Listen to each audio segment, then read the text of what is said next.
मान्य सदस्यहरूलाई कार्यसूचीबाटै विदित भइसकेको छ।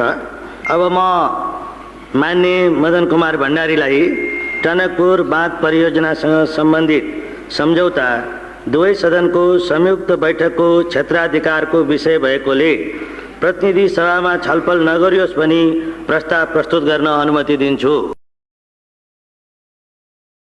सम्मान्य सभामुख महोदय,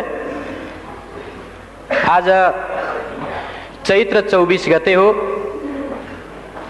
विशेष सम्झनाको यो चैत्र 24 को सन्दर्भमा 1 मिनेट म केही कुराहरू भन्नको निम्ति म अनुमति चाहन्छु। 2046 साल चैत्र 24 गते निर्दलीय पञ्चायती व्यवस्थाको विरुद्ध जुन संयुक्त राष्ट्रिय जनआन्दोलन भयो, त्यसको सर्वोच्च उभारको दिन हो र सबभन्दा धेरै आन्दोलनकारीहरूले शहादत प्राप्त गरेको दिन हो।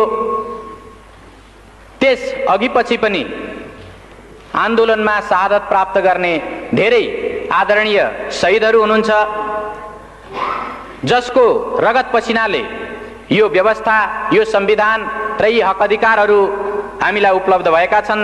आजको यस विशेष अवसरमा म उहाँहरू सबैलाई हाम्रो दलको तर्फबाट हार्दिक श्रद्धाञ्जली व्यक्त गर्न चाहन्छु। सभामुख महोदय, यो संयोगको कुरा हो कि आज चैत्र 24 गतेकै दिन हामी संविधानको सर्वाधिक महत्त्वपूर्ण प्रावधानसँग सम्बन्धित सवालमा श्री 5 को सरकारले गरेका काम क्रियाकलापहरू माथि टिप्पणी गर्न र तिनीहरू संविधान सम्मत छन् कि छैनन्, नियम कानुन सम्मत छन् कि छैनन्, राष्ट्रको हितलाई तिनीहरूले प्रतिनिधित्व गर्छन् कि गर्दैनन्, अथवा तिनीहरूले राष्ट्रको अहित गरेका छन् भन्ने कुरा अभिव्यक्त गर्नको निम्ति आज यो सेसनमा, यो अवसरमा चर्चा गरिरहेका छौँ। सभामुख महोदय, अहिले भर्खरै माननीय जलस्रोत राज्य मन्त्रीले टनकपुर परियोजना सम्बन्धी सम्झौताको जुन प्रस्ताव प्रस्तुत गर्नुभयो, त्यस सम्बन्धमा हाम्रो दलको तर्फबाट, प्रतिपक्षको तर्फबाट त्यो सम्झौताको बारेमा, त्यो प्रस्तावको बारेमा, त्यसमा भएका विषयवस्तुहरूको बारेमा हाम्रो आपत्ति, हाम्रो विरोध र यो प्रस्तावलाई प्रतिनिधि सभामा प्रस्तुत गर्नु संविधान सम्मत हुँदैन, नियम कानुन सम्मत हुँदैन र यसलाई यहाँ प्रस्तुत गर्ने र छलफल गर्ने कुरा संविधान र नियम कानुनको उल्लङ्घन गर्ने कुरा हो। त्यसो हुँदा यसलाई यहाँ प्रस्तुत नगरियोस्, यसलाई यहाँ छलफल नगरियोस् भन्नको निम्ति आफ्नो प्रतिवादको बारेमा म 1-2 शब्द अगाडि भन्न चाहन्छु।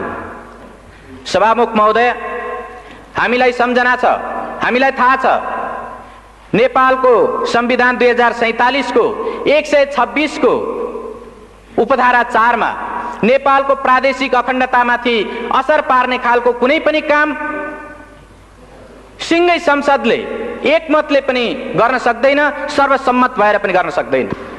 तर जब हामी टनकपुर परियोजना सम्बन्धी सम्झौताको बारेमा छलफल गर्छौं, जब हामी त्यस बारेमा मूल्याङ्कन गरिरहेका हुन्छौं, त्यसबेला स्वाभाविक रूपले यो प्रश्न पनि उठ्न सक्छ कि वास्तवमा 2048 साल मङ्सिर 19 देखि 25 सम्म प्रधानमन्त्री गिरिजाप्रसाद कोइरालाज्यूले भारत भ्रमण गर्नुहुँदा गर्नुभएको जुन सम्झौता हो, टनकपुर सम्झौता हो, त्यो टनकपुर सम्झौताको मस्यौदामा उल्लेख भएका जे विषयवस्तुहरू छन् त्यसलाई हेर्दा के वास्तवमा त्यसले हाम्रो प्रादेशिक अखण्डतालाई उल्लङ्घन गरेको छ भन्ने तर्क उपस्थित गर्न सकिन्न।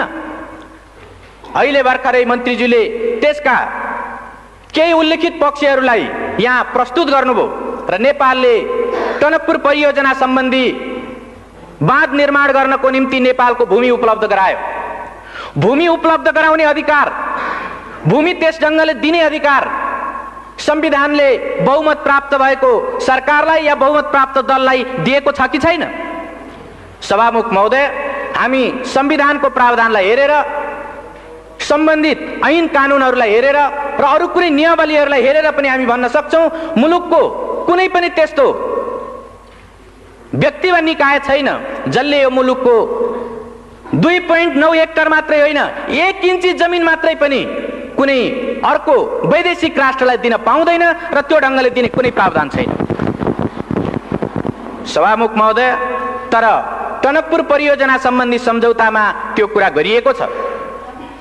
म संविधानको 126 को उपधारा 3 तर्फ म ध्यानाकर्षण गराउन चाहन्छु। त्यो 3 मा उपधारा 3 मा के उल्लेख गरिएको छ भने कुनै पनि 126 को उपधारा 3 मा के उल्लेख गरिएको छ भने कुनै पनि सन्धि सम्झौताहरू यदि संसदले अनुमोदन गर्नुपर्ने सन्धि सम्झौताहरू छन् भने संसदले अनुमोदन नगरुन्जेलसम्म नेपालको हकमा त्यो लागू भएको मानिने छैन। सम्माननीय सभामुख महोदय, टनकपुर परियोजना सम्बन्धी सम्झौतामा हामी देख्छौं कि डिसेम्बर 5 मा 1991 को डिसेम्बर 5 मा जुन सम्झौता भयो त्यो सम्झौता गरिरहेकै बेला त्यो सम्झौताको टनकपुर सम्बन्धी सम्झौताको पहिलो लिखतमै पहिलो प्याराग्राफमै यो सम्झौतालाई डिसेम्बर 15 देखि कार्यान्वयन गरिने गरी यो सम्झौता गरिन्छ भनेर उल्लेख गरिएको छ। सम्माननीय सभामुख महोदय, संविधानको उल्लङ्घन गर्ने अधिकार बहुमत प्राप्त गरेको दललाई छ कि छैन? प्रधानमन्त्रीलाई छ कि छैन? कुनै पनि एउटा त्यस्तो व्यक्ति वा निकायलाई छ कि छैन? सम्माननीय सभामुख महोदय, संविधानको सर्वोच्चता अर्थात् संवैधानिक राजतन्त्र पनि संविधानभन्दा माथि हुन पाउँदैन भन्ने यो संविधान बहाल भइसकेपछि कुनै पनि एउटा व्यक्ति वा निकाय कसैले पनि संविधानभन्दा माथि रहेर वा संविधानका धाराहरूलाई उल्लङ्घन गरेर काम गर्न सक्दैन।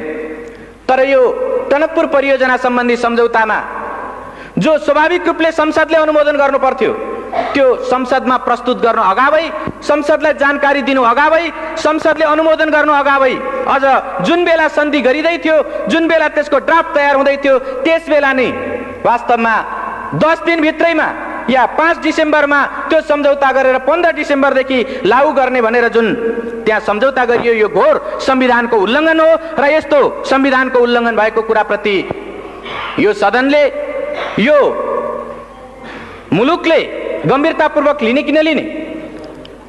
आदरणीय सभामुख महोदय, हामी यो कुरालाई अत्यन्त गम्भीरताका साथ लिनुपर्छ भन्ने ठान्छौँ। स्वाभाविक रूपले टनकपुर परियोजना सम्बन्धी सन्धि भइसकेपछि यो सदनलाई थाहा छ योभन्दा अगाडि पनि 2टा वा त्योभन्दा बढी सेसनको अवधिभरि राष्ट्रले यसबारेमा चर्चा परिचर्चा गरेको छ। सबै सन्धि सम्झौताहरू संसदमा प्रस्तुत गरिनुपर्छ र टनकपुर सम्बन्धी जुन सम्झौता हो यो सम्झौता सदनमा प्रस्तुत गर्ने र सदनद्वारा अनुमोदन गरिनुपर्ने सम्झौता हो भनेर हामीले प्रतिपक्षको तर्फबाट यही सदनमा र योभन्दा अगाडिका सेसनहरूमा पनि हामीले दृढतापूर्वक उठाएका छौँ। सभामुख महोदय, तर सत्ता पक्षबाट लगातार त्यो कुरालाई बेवास्ता गर्दै, लगातार त्यो कुरालाई अस्वीकार गर्दै यो कुनै सन्धि भएकै छैन, सन्धि भएकै होइन भनेर मुलुकलाई 1 वर्षसम्म लगातार गुमराहमा राख्ने, ढाँट्ने काम भयो। आदरणीय सभामुख महोदय, हामीलाई सम्झना छ त्यसबेला सरकारले टनकपुर सम्बन्धी सन्धि सम्झौताको सम्बन्धमा चर्चा गर्दा वास्तवमा टनकपुर परियोजनामा महाकाली नदीको जुन ठाउँमा टनकपुर परियोजना बनेको छ त्यो भारतीय नदी हो र त्यस ठाउँमा नेपालको अधिकार छैन भन्ने जिम्मेदार मन्त्रीहरूले, सत्तापक्षका जिम्मेदार माननीयहरूले त्यो कुरा राख्नु भएको थियो। त्यति मात्रै होइन, स्वाभाविक रूपले त्यसको जुन अभिन्न अङ्गको रूपमा रहेको बायाँ तटबन्ध हो त्यो बायाँ तटबन्धमा प्रयोग भएको नेपाली भूभाग त्यो टनकपुर परियोजनाको अभिन्न अङ्गको रूपमा होइन, त्यो त केवल नेपालतर्फ आउने बाढीलाई रोक्नको निम्ति मात्रै प्रयोग भएको भनेर बनाइएको भनेर श्री 5 को सरकारले उल्लेख गरेको थियो। त्यस ढङ्गले जिम्मेदार मन्त्रीहरूले राख्नु भएको थियो।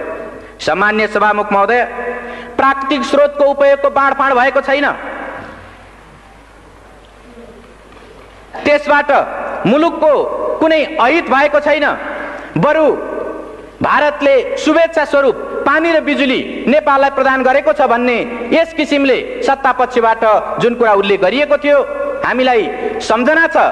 त्यो गलत हो। श्री 5 को सरकारले गरेका ती कुराहरू गलत छन्, जनतालाई गुमराहमा पार्ने खालका छन्, राष्ट्रको हितलाई हानि पुर्याउने खालका छन्, आघात पार्ने खालका छन्, संविधानलाई मिच्ने खालका छन् भनेर मुलुकले 1 वर्षसम्म लगातार सदनभित्र र बाहिर समेत चर्चा परिचर्चा चलायो र त्यसै सन्दर्भमा राष्ट्रको हितलाई, संविधानको मर्यादालाई र ऐन कानुनको मर्यादालाई पालन गर्नुपर्छ भन्ने सन्दर्भमा मुलुकले अभियान चलाउँदा धेरै होनहार नागरिकहरूको, धेरै त्यस्ता देशभक्तहरूको जीवन पनि गएको छ, धेरैले बलिदान पनि दिनु परेको छ।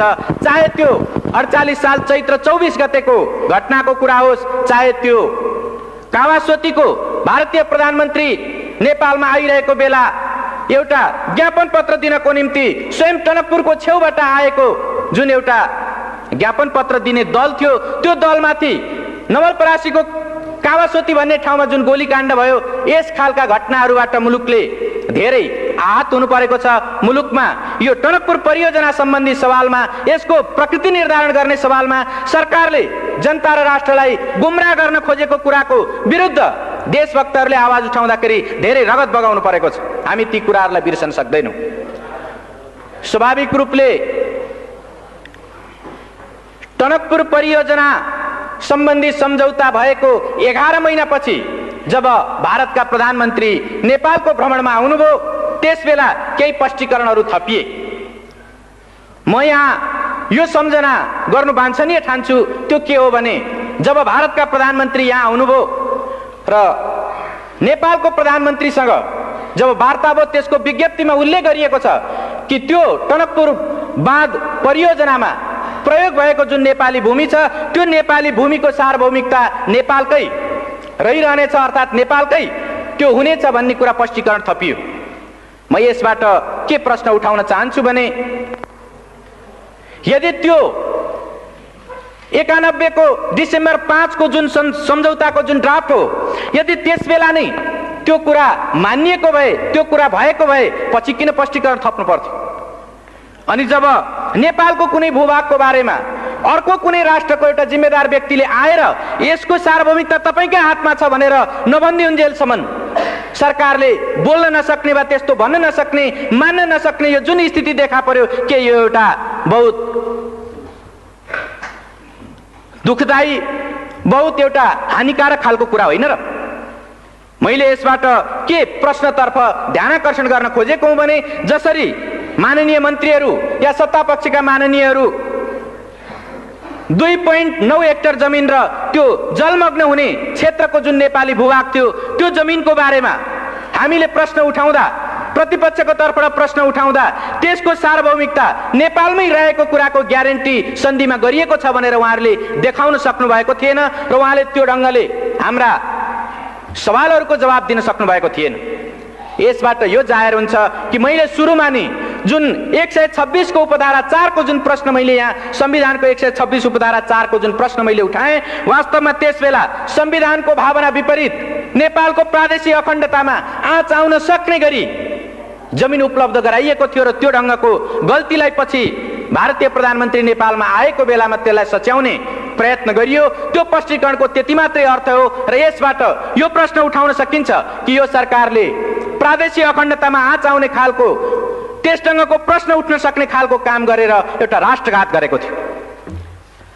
सामान्य सभामुख महोदय, हामीलाई सम्झना छ, मङ्सिर 30 गते, विगत मङ्सिर 30 गते सर्वोच्च अदालतले जब फैसला सुनायो, त्यसबेला हामी त्यो फैसलामा देख्न सक्छौँ श्री 5 को सरकारले जतिसुकै पारदर्शी ढङ्गले काम गरिरहेको छु भने पनि, श्री 5 को सरकारले जनताको सुसूचित हुने हकलाई संरक्षण गरेको छु भनेर भनेको भए पनि टनकपुर बाँध सम्बन्धी यो सम्झौताको सन्दर्भमा उनले सांसदहरूलाई संसदभित्र र बाहिर जनतालाई जानकारीमा दिएका कुराहरू शिर न पुच्छरका कुराहरू थिए, शिर पुच्छर बिनाका कुराहरू थिए भनेर उनले फैसलामा उल्लेख गरेको छ।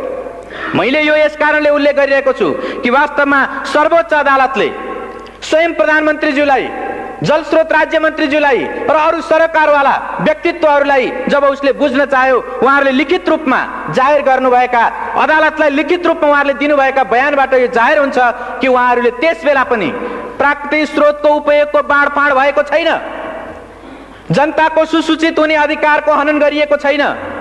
यो बायाँ तटबन्ध भनेको त्यो टनकपुर परियोजनाको अभिन्न अङ्ग होइन र महाकाली नदीको जुन ठाउँमा टनकपुर बाँध परियोजना बनेको छ त्यो परियोजना भित्र नेपालको नदी अधिकार अर्थात् नेपालको त्यहाँ पानी सम्बन्धी अधिकार त्यस्तो छैन भनेर जुन उहाँहरूले उल्लेख गर्नुभएको थियो त्यो कुराको खिलाफमा सर्वोच्च अदालतले श्री 5 को सरकारले सुसूचित नगरेको शिर र पुच्छरको कुरा जानकारी दिएर तर उसले वास्तविक जानकारी नदिएको र प्राकृतिक स्रोतको उपयोगको बाँडफाँड भएकै हो भन्ने कुरा र देब्रे तटबन्ध टनकपुर परियोजनाको देब्रे तटबन्धमा प्रयोग भएको नेपाली जुन भूभाग छ र त्यो भूभागमा बनेको जुन बाँध छ त्यो बाँध टनकपुर परियोजनाको अभिन्न अङ्ग हो भन्ने कुरा उसले फैसला गरेको छ।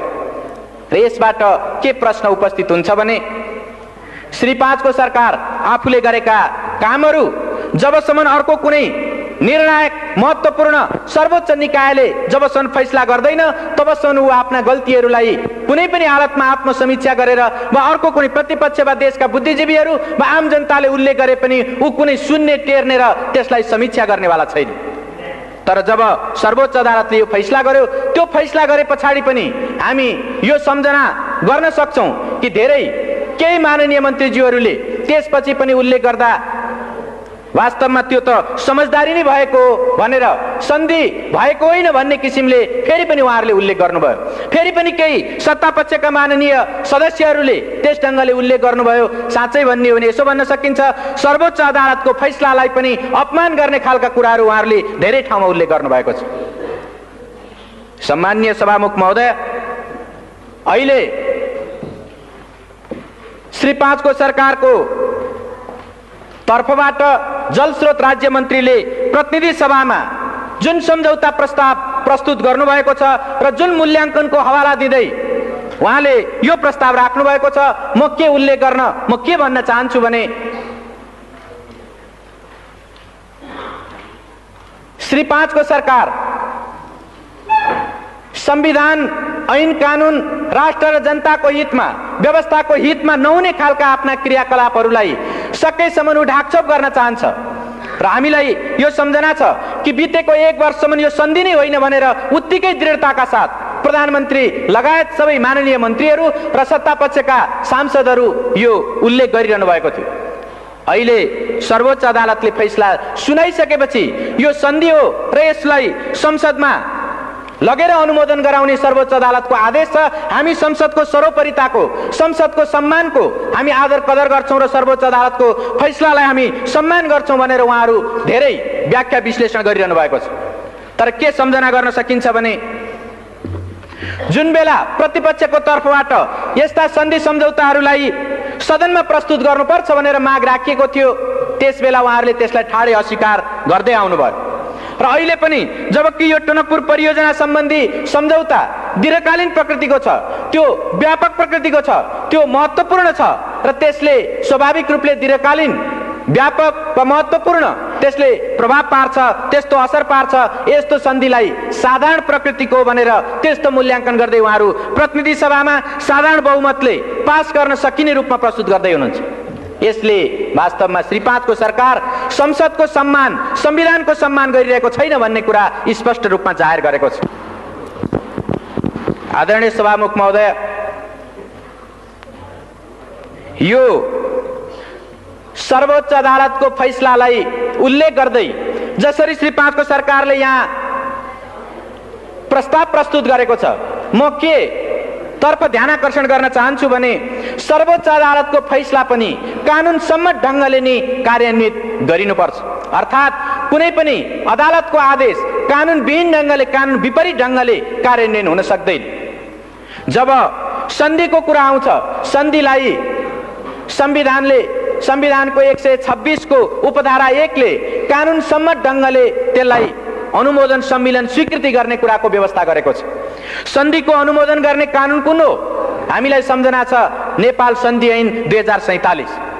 नेपाल सन्धि ऐन 2047 नै यस्तो कानुन हो जुन कानुनले सन्धि सम्झौताहरूलाई अनुमोदन गर्नको निम्ति अधिकार सृष्टि गर्छ, त्यसको एउटा निश्चित अधिकार क्षेत्रलाई त्यसले निर्धारण गर्छ। तर हामीले अहिले भर्खरै सुन्यौं यो प्रस्तावमा श्री 5 को सरकारले सन्धि ऐनको कुनै उल्लेख नगरिकन केवल संविधानको 126 धाराको उपधारा 2 को प्रतिबन्धात्मक वाक्यांशलाई प्रतिबन्धात्मक पक्षलाई उल्लेख गर्दै अनि प्रतिनिधि सभा नियमावलीको 219 का उपधाराहरूलाई उल्लेख गर्दै उसले यो प्रस्तुत गरेको छ। यसले के जाहेर गर्छ भने यो प्रतिनिधि सभा नियमावली भनेको निश्चित रूपले एउटा प्रक्रिया निर्धारण गर्ने कानुन हो। यो अधिकार सृष्टि गर्ने होइन, प्रक्रिया निर्धारण गर्ने कानुन मात्र हो। तर जुन अधिकार सृष्टि गर्ने कानुन हो, अधिकार सृष्टि गर्ने जुन व्यवस्था हो, ऐनको व्यवस्था हो, त्यो भनेको 2047 को सन्धि ऐन नै हो। त्यो सन्धि ऐनको उल्लेख श्री 5 को सरकारले यसमा गरेको छैन। त्यसको कारण के हो भने सन्धि ऐनमा स्वाभाविक रूपले संविधानको धारा 126 को उपधारा 2 का जे जति पनि सन्धि सम्झौताहरू छन् त्यस्तो सन्धि सम्झौताहरूलाई संयुक्त सदनको 2/3बाट अनुमोदन गर्नुपर्छ भन्ने त्यसले सुस्पष्ट व्यवस्था गरेको छ।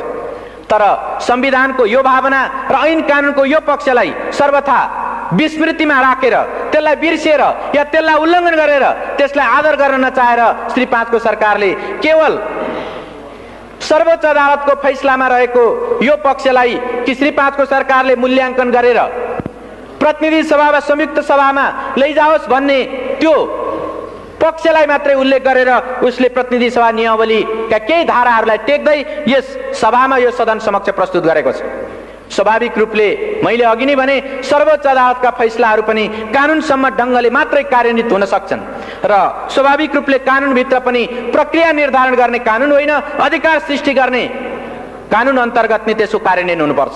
त्यसो भएको हुनाले सरकारको यो सन्धि प्रस्तावमा जुन कानुनलाई टेकेर, जुन धारा उपधाराहरूलाई टेकेर यो प्रस्तुत गरिएको छ त्यो स्वाभाविक रूपमा कानुन विपरीत छ। सरोकारवाला विषयमा त्यो कानुन सम्मत छैन।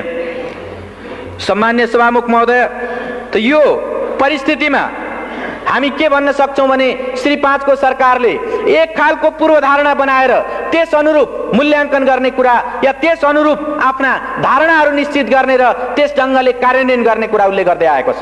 चाहे त्यो अघिल्लो बेलाको यो केवल समझदारी मात्र हो भन्ने विषय होस् या यो पछिल्लो बेलामा अहिले त्यो साधारण प्रकृतिको सन्धि हो भन्ने विषय किन नहोस्, दुवै बेलामा उसले एउटा पूर्वधारणा बनाएर आफूलाई जसो गर्दा सजिलो हुन्छ त्यो ढङ्गले मात्रै जाने, तर संविधान र ऐन कानुनको अक्षर र भावनालाई पालन गर्ने कुरा हो भने अस्वीकार गर्ने वा त्यसबाट बचेर जाने वा त्यसलाई संविधान र ऐन कानुनका सरोकारवाला पक्षलाई कुनामा पारेर जाने, कर्नरमा पारेर जाने खालको कुरा उल्लेख गरेको छ।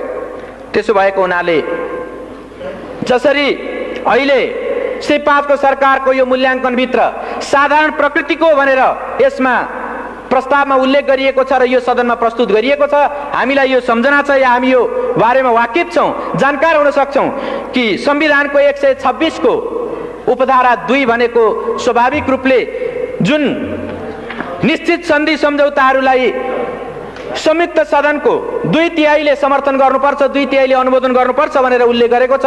संविधानको मूल भावना त्यही हो। त्यसो भएको हुनाले त्यसभित्र जुन प्रतिबन्धात्मक पक्ष छ, प्रतिबन्धात्मक अंश छ, त्यसको निम्ति यो साधारण प्रकृतिको, यो अल्पकालीन हो, यो दूरगामी प्रभाव पार्ने होइन, यो त्यस्तो महत्त्वपूर्ण होइन भन्ने त्यसको विशेष स्थिति सरकारले पुष्टि गर्न सक्नुपर्छ। सरकारले त्यस्ता प्रमाणहरू प्रस्तुत गर्न सक्नुपर्छ। तर हामी सिङ्गो त्यो मूल्याङ्कन प्रस्तावलाई अध्ययन गर्दा सरकारले त्यो खालका कुनै तथ्यहरू प्रस्तुत गरेको हामी पाउँदैनौँ, उसले प्रस्तुत गर्न सकेको छैन। प्रश्न उठ्न सक्छ, यो टनकपुर सन्धि, टनकपुर जलविद्युत परियोजना सम्बन्धी जुन सन्धि सम्झौता हो यो अल्पकालीन हो कि दीर्घकालीन हो? निश्चित रूपले यो एउटा सापेक्ष कुरा हो। सर्वोच्च अदालतले पनि भनेको छ यो एउटा सापेक्ष कुरा हो। तर सापेक्षताकै अर्थमा लिँदा पनि यसको व्याख्या कसरी गर्ने, अल्पकालीनता र दीर्घकालीनताको व्याख्या कसरी गर्ने? म के प्रश्न उठाउन चाहन्छु भने एउटा संसद 5 वर्षको हुन्छ, सामान्यतया विशेष स्थिति आएन भने त्यो 5 वर्षको हुन्छ। यदि 6 वर्षको निम्ति कुनै सन्धि हुन्छ भने त्यो अल्पकालीन हो कि दीर्घकालीन हो? एउटा संसदबाट अर्को संसदमा ट्रान्सफर हुने त्यस खालको सन्धि हुन्छ भने, 5 वर्षभन्दा बढ्ताको सन्धि हुन्छ भने त्यसलाई दीर्घकालीन भन्न सकिन्छ कि सकिँदैन? सभामुख महोदय, नेपालीहरूको आयु औसत आयु 52 वर्ष छ। 52 वर्षसम्म 50-52 वर्षसम्म कायम हुने सन्धि हो भने त्यो अल्पकालीन हो कि दीर्घकालीन हो? सभामुख महोदय, त्यति मात्रै होइन, टनकपुर परियोजना सम्बन्धी जब त्यो सन्धिको मजमुनलाई हामी हेर्छौँ कि त्यो ठाउँमा नेपालले जुन भूमि उपलब्ध गराएको छ या अन्य विभिन्न कुराहरूको जुन कन्ट्रिब्युसन गरेको छ, त्यो कन्ट्रिब्युसनको कुरालाई लिएर हेर्ने हो भनेदेखि त्यसमा यो सन्धिको कुनै अवधि, कुनै त्यस्तो भोगाधिकारको कुराहरू, जमिनको उपभोग गर्ने अवधिको कुराहरू कुनै उल्लेख गरिएको छैन। जब यो उल्लेख गरिएको छैन भने स्वाभाविक रूपले अनुमान गर्न सकिन्छ जबसम्म त्यो टनकपुर बाँध रहन्छ, जबसम्म त्यो परियोजनाका प्राविधिक पक्षहरू निकम्मा हुँदैनन्, तबसम्म त्यो सन्धि कायम रहनेछ। यदि त्यस्तो हो भने हामी अरू धेरै, चाहे त्यो कोशीको होस् वा गण्डकीको होस् या महाकालीमा भएको शारदा नदीको कुरा होस्, शारदा ब्यारेजको कुरा होस्, त्यो ठाउँमा ती कुरालाई, त्यो प्रविधिको कुरालाई हेर्दै यो आधुनिक प्रविधिद्वारा निर्मित भएको टनकपुर बाँध परियोजना 100 वर्षभन्दा माथि टिक्न सक्छ भनेर भन्न सक्छौँ। 100 वर्षभन्दा माथि टिक्छ भने सभामुख महोदय, यसलाई दीर्घकालीन भन्ने कि अल्पकालीन भन्ने?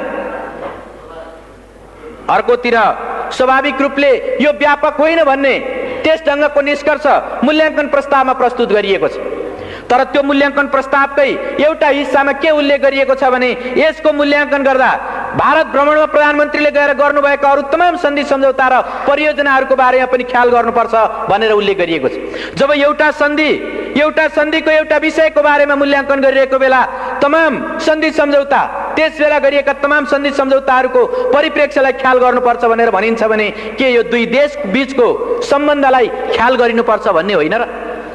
व्यापारको कुरा या व्यापार वाणिज्यको कुरा अरू तमाम क्षेत्रको, चाहे निर्माणको होस् या व्यापारको होस् या अन्य सम्बन्धको कुरा होस्, त्यो तमाम सवालमा ख्याल गर्नुपर्छ भनेर स्वयं यो मूल्याङ्कन प्रस्तावले उल्लेख गर्छ भने के यो व्यापक प्रकृतिको भएन र?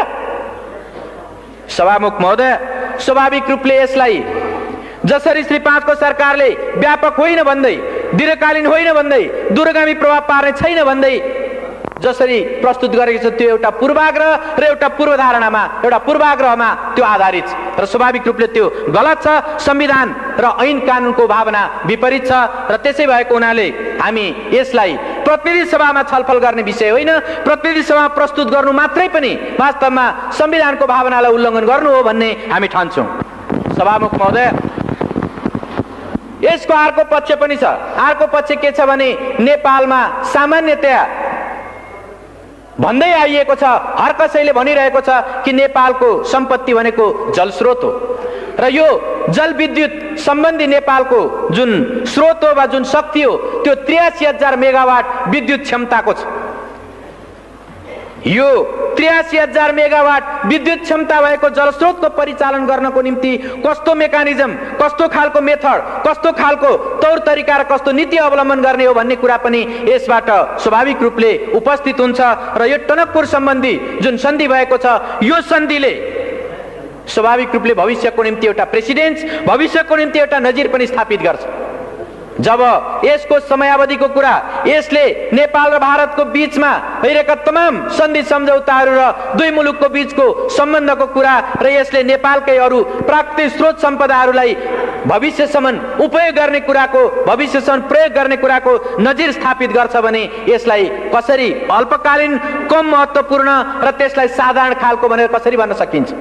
त्यसो भएको हुनाले श्री 5 को सरकारले प्रस्तुत गरेको यो मूल्याङ्कन निश्चित रूपमा त्यो संविधान र ऐन कानुन विपरीत छ, राष्ट्रको हितलाई हानि पुर्याउने खालको छ र संविधानलाई उल्लङ्घन गर्ने खालको छ। त्यसो भएको हुनाले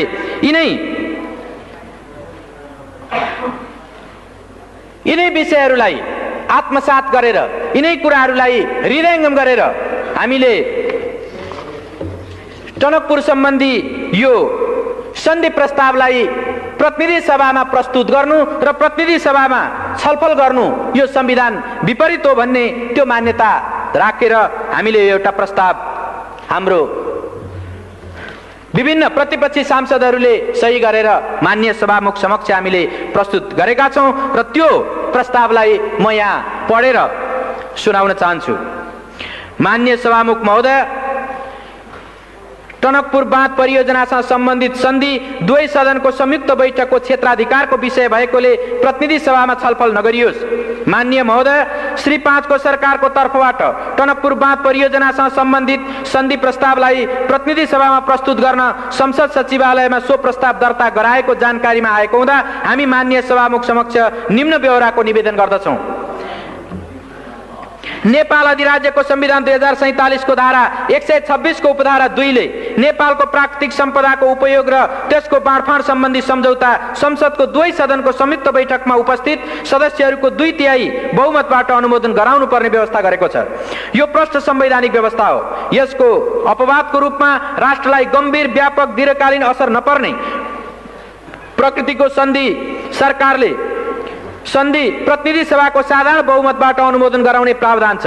श्री 5 को सरकारले भारत सरकारसँग गरेको टनकपुर परियोजना सम्बन्धी सन्धिबाट दीर्घकालीन गम्भीर व्यापक असर पर्ने कुरा स्वतः स्पष्ट छ। यसर्थ टनकपुर परियोजना सम्बन्धी सन्धि दुवै सदनको संयुक्त बैठकमा उपस्थित सदस्यहरूको 2/3बाट अनुमोदित भएपछि मात्र नेपाल अधिराज्यको हकमा लागू मानिन्छ। यसको लागि टनकपुर बाँध परियोजनासँग सम्बन्धित सन्धि प्रतिनिधि सभामा पेश हुने होइन, दुवै सदनको संयुक्त बैठकमा पेश गरिनु पर्दछ। हाम्रो संवैधानिक व्यवस्था यही हो।